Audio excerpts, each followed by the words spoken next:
Boa tarde a todos. Hoje damos sequência ao nosso ciclo e temos a satisfação, o ciclo 90 anos da Semana de Arte Moderna, e hoje temos a grande satisfação de receber a visita de um professor, um escritor, que já esteve na casa algumas outras vezes, Luiz Augusto Fischer. Ele é professor de literatura brasileira do Instituto de Letras da Universidade Federal do Rio Grande do Sul desde 1984, ensaísta e ficcionista premiado, com colaborações regulares para diversos veículos da imprensa, e tem vários livros publicados, entre os quais Parnasianismo Brasileiro, entre Ressonância e Dissonância, um estudo sobre a poesia do final do século XIX no Brasil, e abordando um estilo que costuma ser muito estigmatizado, né? Que é o parnasianismo, e ele dá um olhar original sobre esse movimento. Literatura brasileira, modos de usar, uma visada panorâmica sobre a literatura brasileira tomada em conjunto, Machado e Borges e outros ensaios sobre Machado de Assis, que é um conjunto de 6 ensaios sobre Machado, sendo o principal um estudo comparativo entre ele e o argentino Jorge Luiz Borges, e foi um livro traduzido na Argentina pela editorial Leviatã. Publicou também Inteligência com Dor, Nelson Rodrigues, ensaísta. Ele não colocou no currículo dele, mas eu coloco no meu currículo.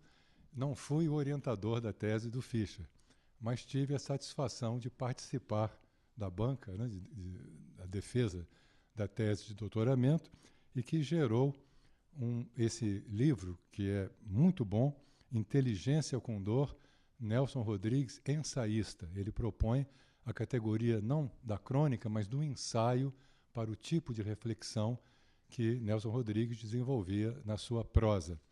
E isso também é muito pertinente nesse ano em que se comemora o centenário de Nelson Rodrigues. Então, com a palavra, Luiz Augusto Fischer.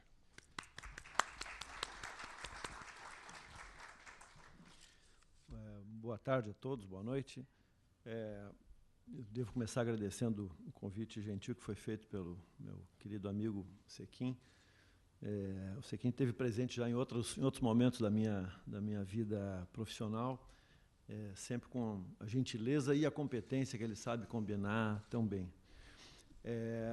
O convite para falar hoje, ele, para mim, tem um eco particular, e eu começo por aqui a exposição, porque, sendo professor de literatura durante alguns anos no ensino médio e depois na universidade, eu me envolvo muito com a história da literatura, né? Tenho um apreço muito grande por esse assunto, e tenho mesmo me envolvido com alguns debates públicos nesse momento,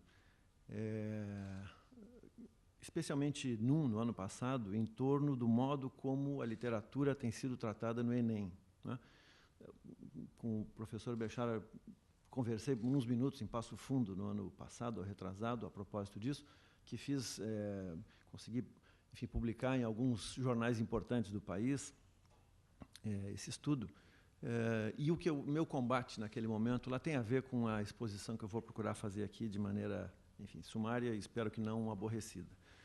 Então, o meu ponto é perguntar sobre o lugar do termo, do conceito modernismo na história da literatura brasileira, melhor dizendo, na historiografia da literatura brasileira, né?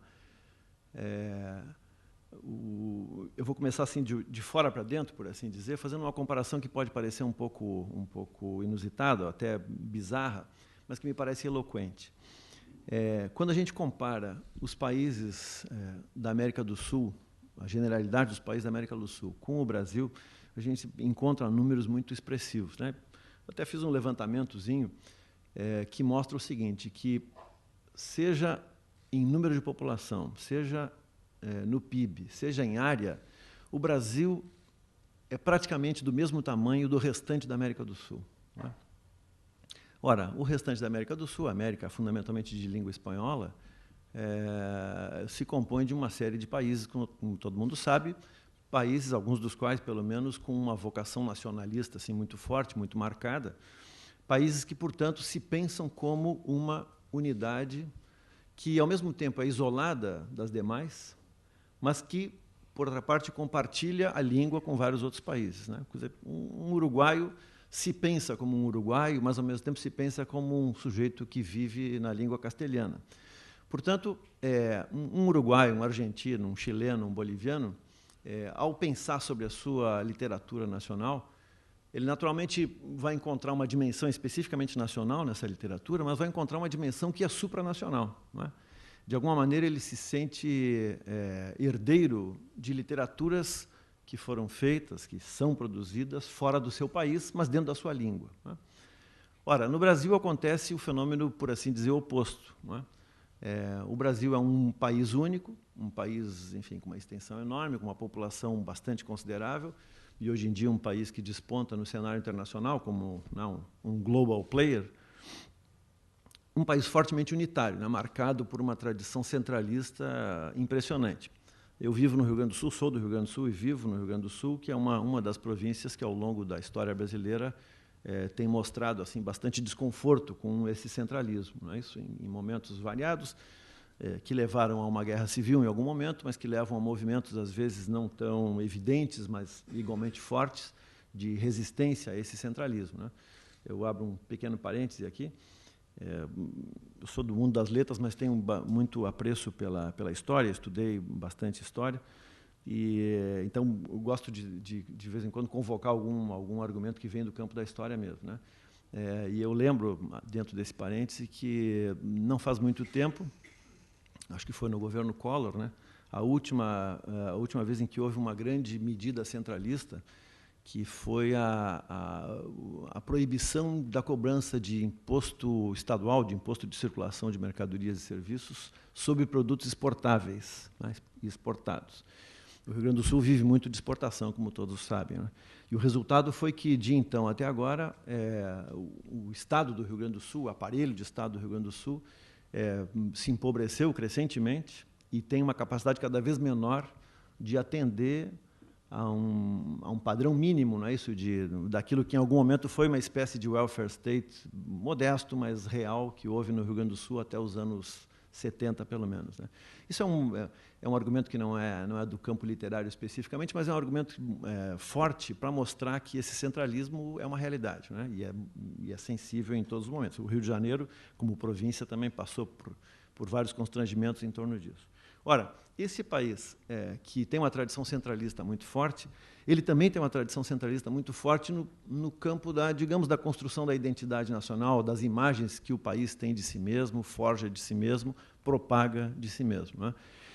E nesse centralismo, na construção centralista dessa visão de si mesmo que o Brasil tem, a literatura joga um papel absolutamente essencial. Então, o Brasil tem uma marca centralista muito forte, sendo, de outra parte, um país composto por várias, sei lá, regiões, províncias culturais, não é isso? Um acadêmico que antecedeu a todos que aqui estão, imagino, o Viana Mogg, sobre quem eu escrevi um ensaio a convite também aqui do meu querido amigo Antônio Carlos Sequim. O Viana Mogg, no ano de 1942, escreveu um pequeno ensaio, resultado de uma conferência, que se chama Uma Interpretação da Literatura Brasileira, subtítulo Um Arquipélago Cultural, né, em que ele postulava a existência de 7 ilhas culturais no Brasil.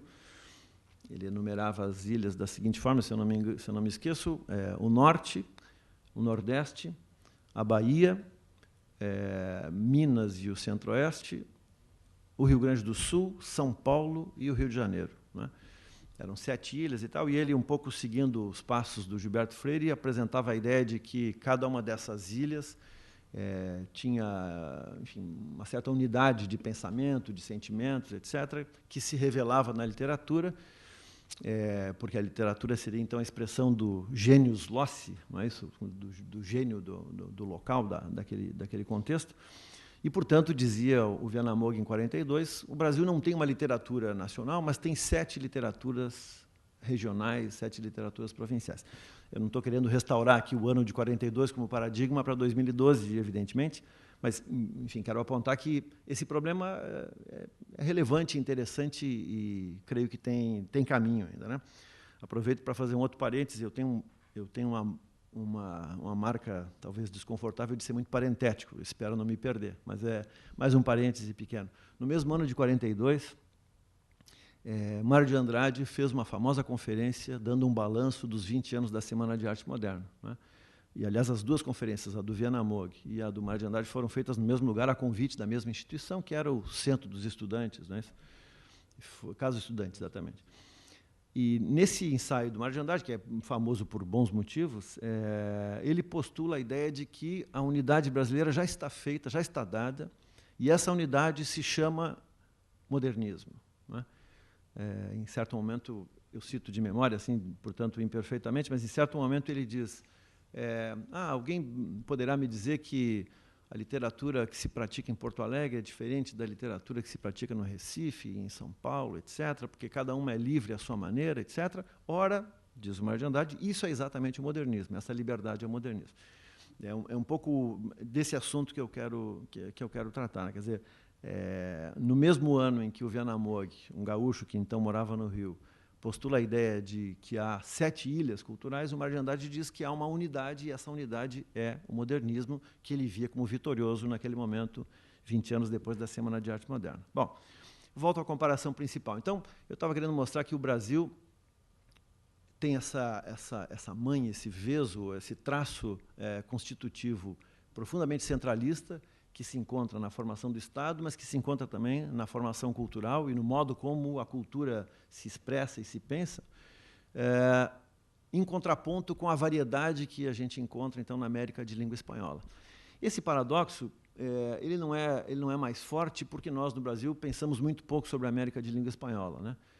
Nós, no Rio Grande do Sul, peculiarmente, temos um pouco mais de proximidade com esse pensamento pela vizinhança, né? Mas um pouco é isso, quer dizer, fazendo uma imagem banal, mas eloquente, um aluno do ensino médio na Argentina, ele se sente autorizado igualmente a estudar os maiores da sua terra, do seu país, mas se sente como um herdeiro de Dom Quixote e também um leitor de Gabriel Garcia Marques, digamos, né? Ao passo que no Brasil o sujeito se sente nacional o tempo todo, né? O ensino médio brasileiro, ele é restritivamente brasileiro. Então, eu estou querendo aqui postular uma primeira ligação que eu acho que merece atenção e, se eu não me engano, merece combate, né? Que é essa ligação que há entre a vitória absoluta do termo modernismo, como eu vou tentar demonstrar depois, na historiografia brasileira. Então, essa vitória e, de outro lado, essa espécie de exclusividade que o Brasil tem, né, que uma certa ideia de Brasil tem no horizonte do ensino no Brasil. Quem estuda literatura na escola brasileira só lê, em regra, literatura brasileira. Então, há um nacionalismo aqui que é preciso compreender, né? Evidentemente não está aqui alguém que é contra a literatura nacional, nem contra um sentimento de pertencimento, de pertença ao país, mas alguém que quer arguir essa centralidade excessiva. Então, o meu primeiro ponto era essa comparação, que é bastante simples, né? O segundo ponto, se a gente fizer uma comparação também assim do que aconteceu no Brasil no século XX com o que aconteceu em outros países aqui da América, nomeadamente na Argentina, no século XX também, especialmente nos 30 primeiros anos do século XX, a gente vai encontrar um abismo muito eloquente. Aqui a gente teve o fenômeno da Semana de Arte Moderna de 22, né, cuja memória se discute nesse seminário, e, em seguida, essa semana passa a ser uma referência importante e passa a ser mesmo uma referência incontornável para quem pensa sobre a literatura brasileira, não é isso? Já a partir dos anos 30, não é?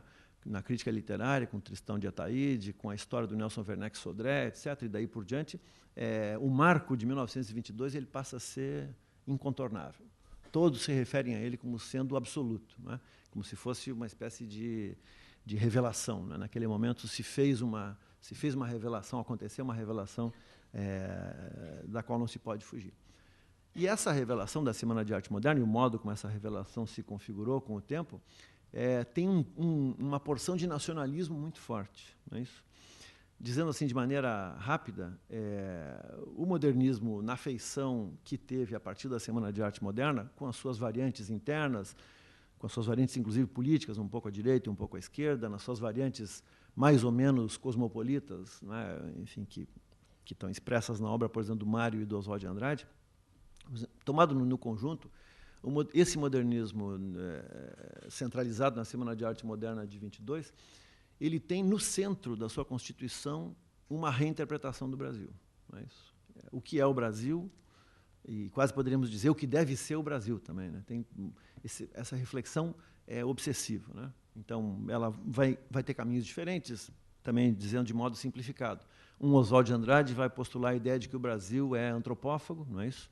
E Mário de Andrade vai postular a ideia de que o Brasil ideal deveria acolher a cultura de tradição oral, não é isso, não urbana, etc.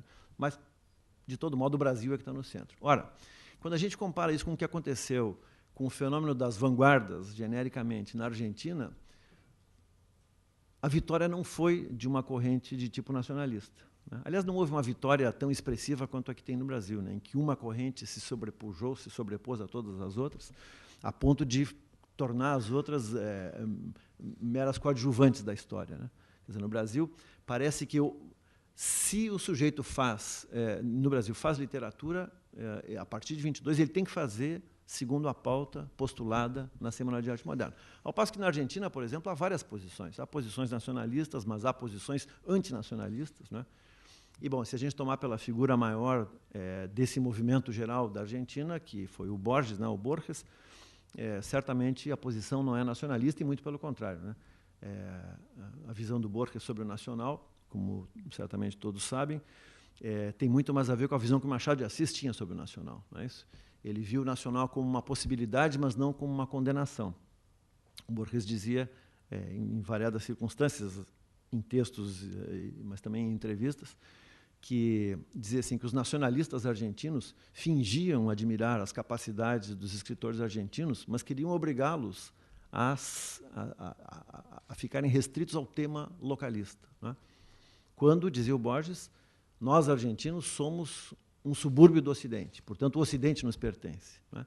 Esse jogo retórico é muito parecido com o que Machado de Assis desenvolveu lá nos anos 1870. Então, com essa comparação assim um pouco a grosso, eu estou tentando dizer que, além de o Brasil ter uma tradição centralista muito forte, essa tradição centralista também é muito autorreferida. Não é isso? Quer dizer, o Brasil faz força para ser uma unidade, e é bem sucedido nisso, ao longo do tempo, na política, como, sei lá, na política tributária, por exemplo, como na literatura. E esse centralismo coloca como tema essencial a condição nacional. Então, nós temos aqui uma espécie de reforço, não é? Que faz várias águas convergirem para o mesmo arroio, para o mesmo rio do modernismo a partir da Semana de Arte Moderna. Bom, terceiro ponto dessa exposição. O termo modernismo, como se sabe, ele é largamente problemático, não é isso? A palavra modernos, salvo engano, do latim, começa a ser usada no século IV, depois de Cristo, para marcar o momento em que o Estado romano passa a ser oficialmente católico, não é isso? Naquele contexto, ele começa a se usar a palavra modernos para marcar o que é daquele tempo novo, em oposição ao que era do tempo anterior. Dali em diante, a palavra vem sendo usada com conteúdos muito diversos, embora o tempo todo mantendo essa ideia de adesão ao presente, não é isso? Ou de antecipação do futuro no presente, algo por aí. Né? Nos manuais de história, quando se fala em Idade Moderna, se fala de um tempo posterior à Idade Média. Em sentido um pouco mais restrito, se fala em modernidade a partir do século XVIII. Não é isso? Bom, na América Hispânica, modernismo, como também todos sabem, refere àquele conjunto de poetas que eram modernos num certo sentido, mas logo após o romantismo, né, nos anos 1870 e 1880. Então, aquilo eles chamam modernismo. Bom, no Brasil, calhou de chamar modernismo a um episódio ligado digamos, ao conjunto das vanguardas, ou a uma parte importante das vanguardas europeias do começo do século passado. Então, vê que aqui nós temos a palavra modernismo, no uso brasileiro dessa palavra, no uso historiográfico dessa palavra, ela já carrega em si, por um lado, uma tradição muito longa. Não é isso? Quer dizer, o moderno, a ideia de moderno como uma reivindicação de adesão ao presente, tem no uso moderno, na palavra modernismo, um uso ainda mais pronunciado, né? Porque não apenas é um moderno, mas é um ismo do moderno. Então, como se fosse, interpretando de maneira um pouco rápida, é como se fosse uma militância do moderno, não é isso? Como se fosse a militância, o moderno tomado como um programa de ação para o futuro. Bom, essa simbiose entre vanguarda e modernismo no Brasil, entre a ideia de vanguarda e o termo modernismo, auxilia enormemente nessa superestimação da ideia de modernismo no Brasil, né? E, bom, também não vamos muito longe, basta a gente recorrer aos manuais de história da literatura, a todos eles, salvo engano, e ver o modo como aparece a palavra modernismo na descrição da literatura do século XX, né? A partir de um certo ponto, por exemplo, não apenas se fala de modernismo, mas se fala também de pré-modernismo, e se fala de segundo modernismo, e se fala de pós-modernismo. De tal maneira que é possível o sujeito percorrer o século XX todo com praticamente um termo só, né? Com 2 prefixos. Então, é pré-modernismo, modernismo, mais modernismo e pós-modernismo. Bom, se a palavra serve para tanta coisa desigual quanto a que existe no século XX da literatura brasileira, essa palavra não serve para muita coisa, não é isso? A não ser para encobrir, né? Essa é uma tese um pouco desaforada que eu costumo expor. O termo modernismo mais nos impede o acesso à literatura brasileira do que nos dá um caminho seguro de leitura dessa literatura. Bom, eu fiz depois, assim, como um exercício, esse quadro que está colocado aqui na tela, com o seguinte pressuposto. É uma ideia muito singela e sem pretensões de ser algo completo. Eu procurei marcar em cinco momentos sucessivos da história brasileira a presença de narradores, especialmente, estamos falando de romancistas, basicamente, um pouco de contistas também, portanto, poesia fora, de escritores dedicados ao relato urbano e outros dedicados ao relato de tema rural e ou provincial. A cada momento, a partir do Segundo Império, a gente tem escritores importantes o tempo todo, tanto dedicados ao relato urbano, quanto dedicados ao relato rural e provincial. No fundo, eu estou querendo provar a seguinte tese, uma tese singela também, que a matéria não urbana no Brasil ela é tão importante para a literatura brasileira quanto a matéria urbana, né? E que, portanto, os escritores que se dedicaram ao mundo não urbano são tão importantes quanto os escritores que se dedicaram ao tema urbano, né? Então, é uma enumeração bastante singela. No primeiro campo ali, Segundo Império, é uma anotação, né? Segundo Império, com a hegemonia do café no Rio de Janeiro, anos de 1850 a 1890, mais ou menos. Então, no relato urbano, Macedo, Alencar, Machado. No relato rural e provincial, Alencar, Távora, Bernal Guimarães, a prosa do Partenon Literário do Rio Grande do Sul, um grupo de escritores muito interessantes lá do Sul. Depois, no segundo, a Primeira República, a hegemonia do café de São Paulo. A gente tem na coluna do relato urbano Machado, Luiz Azevedo, Lima Barreto, Antônio de Alcântara Machado, e poderíamos listar outros, né? Vários outros. No relato rural e provincial, eu enumerei aqueles escritores que escreveram sobre essa matéria rural e tal. Esses escritores que se dedicam ao mundo rural e provincial, em regra, são tratados nessa mesma historiografia que coloca o modernismo como sendo o termo que descreve toda a literatura do século XX. Esses escritores dedicados ao tema rural e provincial são chamados de regionalistas, como se sabe. Bom, a minha tese é também muito singela, é que a palavra regionalismo é uma espécie de desautorização liminar, né, que se faz contra a dedicação ao tema rural e provincial. Se a gente for entrar no mérito, né, a gente vai encontrar grandes escritores de um lado e de outro, né, mas, ao chamar de regionalista um certo conjunto, a gente rebaixa imediatamente e liminarmente esses escritores. E essa tabela ela segue no terceiro campo. O terceiro campo é a República após 30. Aí tem, no relato, na coluna do meio do relato urbano, eu enumerei alguns escritores. Érico Veríssimo, Joanelli Machado, Ciro dos Anjos, Otávio de Faria, Jorge Amado, Amando Fontes, Telmo Vergara, Reinaldo Moura, Lúcia Miguel Pereira, Oswaldo de Andrade, Lúcio Cardoso, Marcos Rebelo, etc. E na do relato rural e provincial, outros tantos escritores, Graciliano Ramos, Zé Lins do Rego, Érico, Ciro Martins, Guimarães Rosa, Murilo Rubião, Zé Cândido de Carvalho, Raquel de Queiroz, Ivan Pedro de Martins, Abgar Bastos, Cornélio Pena, Jorge Amado, Bernardo Eres, Mário Palmério, etc. Tá? E depois, eu coloquei os que militaram nos dois, eu coloquei nos dois lados. Exatamente. Depois, o campo número 4 é o campo do Brasil, que estou chamando aqui para uso interno, Brasil Grande durante a Guerra Fria, não é? A crise da narrativa realista nos anos 60 e 80. Igualmente, a gente tem pessoas interessantes, escritores interessantes nos dois campos. E no Brasil atual, eu apontei ele, Brasil neoliberal globalizado, nos anos 1990 e 2000, a gente tem também escritores interessantes nos dois campos. Então, muito simplesmente, essa tabela procura fazer uma pequena demonstração de que, se a gente não tivesse a extrema dominância do termo modernismo e da ideia vanguardista implicada no termo modernismo no Brasil, eu acho que a gente olharia com olhos mais produtivos para a literatura brasileira, tal como ela foi praticada e tem sido praticada, né? Eu penso mesmo que a hegemonia absurda que o termo modernismo tem sobre as descrições historiográficas da literatura brasileira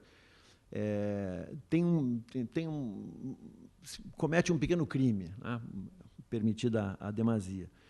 Porque se escritores não são aceitos nessa espécie de cânone que é uma história da literatura, apenas pelo fato de não rezarem pela cartilha modernista, então nós estamos falando de uma história, de uma cartilha, de uma maneira de ver as coisas que é empobrecedora, né?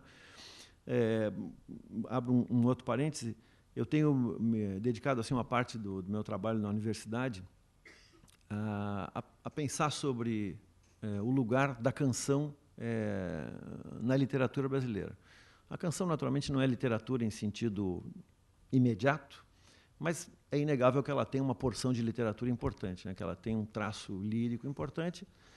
E, se não for por outro motivo, a canção faz a educação sentimental do brasileiro já há muitos anos, né? Isso quer dizer, o brasileiro médio tem a sua educação lírica muito mais na canção do que na poesia de livro, com perdão do adjetivo, né? Então, ela tem, em alguma medida, a canção pertence ao domínio da literatura, ao mundo da literatura, né? Muito bem. Como é que a gente olha para a canção? De que modo a gente pode olhar para ela? Eu vou dar um exemplo que eu considero eloquente. Quando a Semana de Arte Moderna completou, 10 anos atrás, completou 60 anos, 80 anos, desculpa, claro. Agora estamos nos 90. Foi publicada pela imprensa oficial do Estado de São Paulo uma caixa muito interessante, muito bonita, muito bem editada, chamada Caixa Modernista. Essa Caixa Modernista contém facsímiles de vários itens daquele momento lá da Semana de Arte Moderna. Então, tinha lá um facsímile do convite para as 3 noites, né, do Teatro Municipal de São Paulo,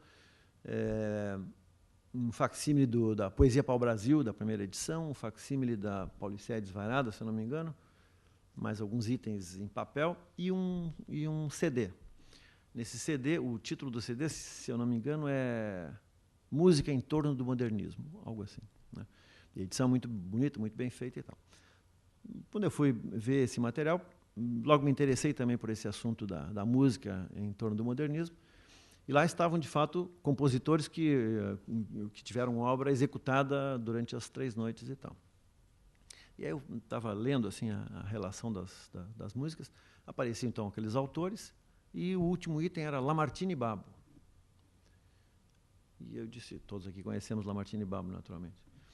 Eu disse, mas peraí, Lamartine e Babo não tem nada a ver com a Semana de Arte Moderna? Vou repetir, né? O contexto é uma caixa modernista com itens, né, com itens que reproduzem facsimilarmente coisas da Semana de Arte Moderna. Mas o que o Lamartine e Babo está fazendo ali? Claro, por um lado, eu posso pensar, ele estava fazendo ali um bom papel, Lamartine e Babo, com a sua irreverência, etc., com as suas marchinhas irreverentes, ele estava, de alguma maneira, compondo, não é, com aqueles compositores de música de concerto que foram, de fato, apresentados lá durante a semana. Por outro lado, eu posso olhar para isso e dizer, não, mas tem alguma coisa de errado aqui, porque o Lamartine Babo não teve nenhuma relação com isso. Aliás, não só ele, como toda a geração dele, por sinal, a geração muito marcada por um aporte letrado importante na canção brasileira, a geração do Noel Rosa, do Ari Barroso, etc., né?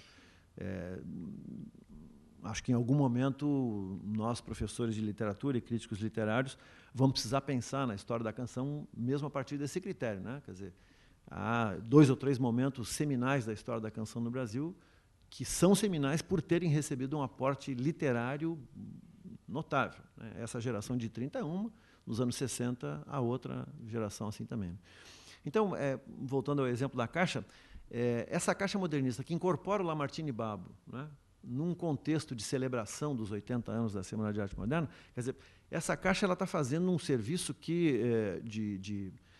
de apropriação, digamos, né, que o termo modernismo já tinha feito sobre o conjunto da história da literatura brasileira. É a mesma apropriação. Quer dizer, passa a chamar de modernista aquilo que quem está manejando o conceito considera modernista. Muitas vezes contra os interesses específicos daquele autor ou daquela obra, né? E muitas vezes cometendo o que me parecem ser barbaridades, não é isso? Então, escritores que nos anos, sei lá, 1880, 1890, 1900, 1910, tiveram ousadias formais interessantíssimas, né? Que conquistaram para a literatura territórios inteiros, né? Temáticos, expressivos e tal, pelo fato de não estarem na Semana de Arte Moderna ou de não terem se filiado explicitamente à Semana de Arte Moderna, passam a ser tratados de maneira rebaixada como pré-modernistas ou como nada, né? Uma prova que eu gosto de fazer sempre é essa, né? Os autores do modernismo paulista, que eu me apresso a dizer, autores importantíssimos e centrais para a tradição brasileira, não tem a menor dúvida, né? A começar por Mário de Andrade. Mas esses autores, quando eles lidam com o passado, naquele momento, nos anos 20, quando eles estão dando o balanço do passado, como é que eles leem esse passado? Todos aqui conhecem, né? Os comentários, por exemplo, do já citado Mário de Andrade. Como é que ele pensa sobre Machado de Assis? Como é que ele pensa sobre Zé de Alencar? E nós sabemos que o Mário de Andrade, com toda a sua agudeza e o imenso serviço que prestou ao Brasil em várias áreas, ele preferia o Zé de Alencar ao Machado de Assis, não é isso? Podemos argumentar que, bem, nos anos 1920 e nos anos 1930, que foi quando ele escreveu esse ensaio, se não me engano é de 39, um ensaio em celebração ao centenário de nascimento do Machado, o Mário de Andrade não dispunha de um certo repertório crítico e de um certo debate, não é, público sobre o Machado de Assis, de tal maneira que ele pudesse ter visto no Machado mais do que se via nos anos 30. Não é isso? Nós sabemos aqui que nos anos 30 não foram muitos os críticos que enxergaram, que conseguiram dizer coisas relevantes sobre Machado de Assis, né, embora muita coisa tenha sido escrita. E, de fato, foi um momento importante na fortuna crítica machadiana. Mas, bem, é isso. É preciso avaliar o modernismo em toda a sua dimensão, né? Nos seus feitos, mas também na sua maneira de interpretar a literatura brasileira e, acho que dá para dizer também, e no seu futuro, né? Naquilo que os modernistas paulistas, em particular, propuseram e de alguma forma, frutificou, né? Bom, eu encerro essa exposição citando uma abertura de um estudo que foi, na verdade, tanto quanto eu consiga me lembrar, foi o momento em que, pela primeira vez, eu ainda era aluno de letras, eu formulei, consegui começar a formular essa crítica a uma presença que eu considero excessiva do termo modernismo nas descrições historiográficas da literatura brasileira. Essa citação é de um livro muito interessante chamado Poder, Sexo e Letras na República Velha. É um estudo de um sociólogo carioca, professor titular na USP, Sérgio Miceli, e esse é um trabalho que ele publicou primeiro, salvo engano, primeiro na França, acho que ele ainda era orientando do Pierre Bourdieu, e esse é um trabalho, não sei se conhecem, mas enfim, é um trabalho em que ele faz um recorrido de vários livros de memórias e de biografias, etc., e recolhe nessas biografias traços de descrição sociológica da vida de vários escritores da República Velha, da Primeira República, né? Então, mostra lá, sei lá, dados imediatos como nascimento, morte, formação, mas também dados não tão óbvios, como, por exemplo, posição na fratria, né, se era primogênito ou se não era, dados como dilapidação da fortuna dos pais e assim por diante, né? Quer dizer, ele faz um quadro assim, para tentar entender a trajetória social desses indivíduos e, a partir daí, comentar as ideias que tinham, etc. No prefácio a esse estudo, o Michel escreve lá pelas tantas o seguinte: ele está falando que ele começa dizendo assim: esses autores que eu vou estudar são comumente tratados nas histórias da literatura brasileira como pré-modernistas. Ele cita o termo pré-modernismo. Aí eu cito a frase dele: a história literária adotou tal expressão, pré-modernismo, com vistas a englobar um conjunto de letrados que, segundo os princípios impostos pela, aspas, ruptura levada a cabo pelos modernistas, então, um conjunto de letrados que se colocariam fora da linhagem estética que a vitória política do modernismo entronizou como dominante. Eu repito a frase, que ela tem várias orações encaixadas aqui, né? Então, a história literária chama de pré-modernistas aqueles letrados que se colocariam fora da linhagem estética que a vitória política do modernismo entronizou como dominante. Então, aqui foi que se fez a luz, por assim dizer, nesse tema, né? A vitória política do modernismo, esse é o ponto. Quer dizer, o modernismo não foi apenas aquele movimento, né, aparentemente iniciado na Semana de Arte Moderna, que nos congrega aqui nessa conversa, mas foi também um modo de ver o mundo e foi e é um conceito. E esse conceito só tem a força que tem por uma vitória política, né? Na Argentina, por exemplo, como o termo modernismo tem outro conteúdo, ninguém disputa o sentido dele. No Brasil é preciso disputá-lo. Então é isso, muito obrigado, desculpem qualquer coisa.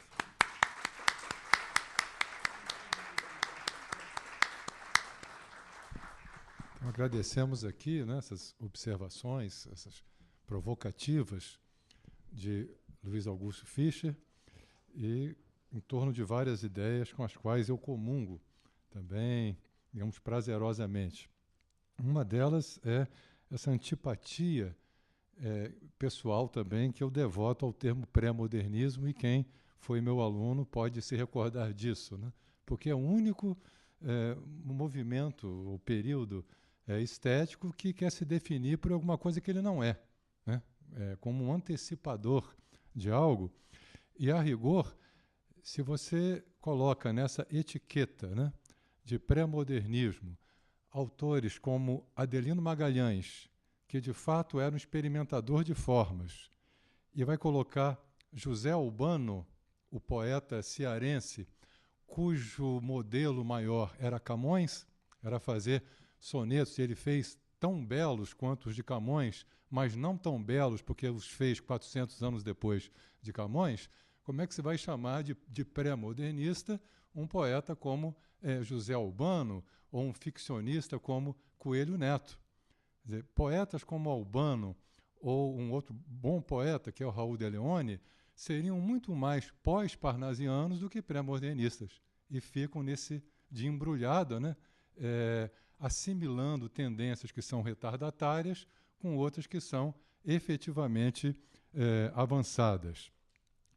Hoje, o Fischer preferiu se centrar na hipervalorização do termo modernismo, sem agregar um adjetivo que normalmente se associa a esse nas reflexões do Fischer, que é o modernismo paulista, ou modernismo paulistano, para não parecer que ele tem qualquer implicância contra São Paulo, apesar de, no seu livro, qual foi o dos livros que você tem aquela?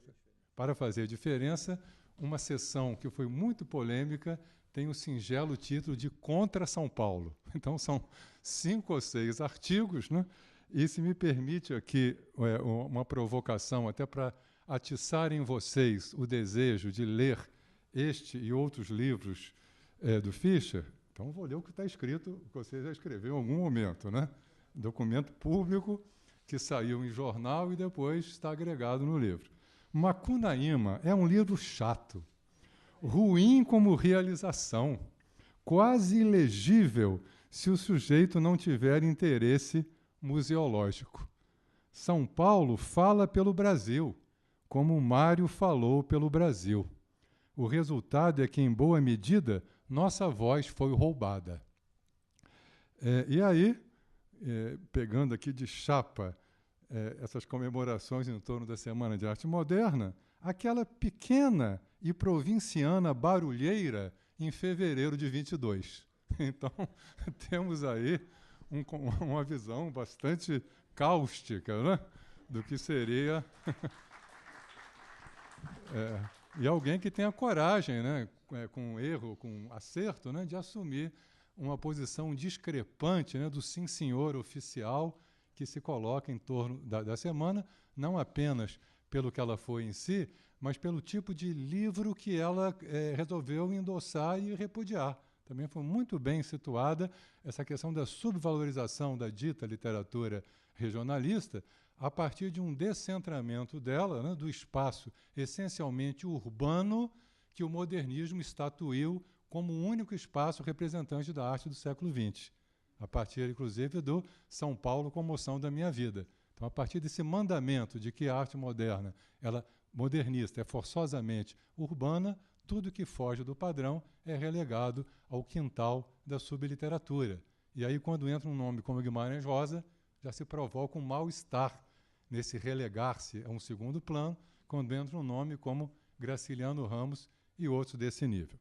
Enfim, foram observações muito interessantes. Nós agradecemos a presença aqui do Fischer e aproveitamos para convidá-los aos próximos eventos na Academia. Dia 28 de junho, quinta-feira, Seminário Brasil-Brasis, a telenovela e o imaginário brasileiro, com a coordenação de Domício Proença Filho e as presenças de Renata Palottini, Lauro César Muniz e Maria Carmen Barbosa. No dia 29 de julho, sexta-feira, 18h30, cinema na ABL, O Grande Golpe, direção de Stanley Kubrick, um filme de 1956, e no fecho desse nosso ciclo, dos 90 anos da Semana de Arte Moderna, conferencista será o acadêmico Domício Proença Filho, que vai falar sobre saldo, legado da Semana de Arte Moderna. Muito obrigado a todos. Está encerrada a sessão.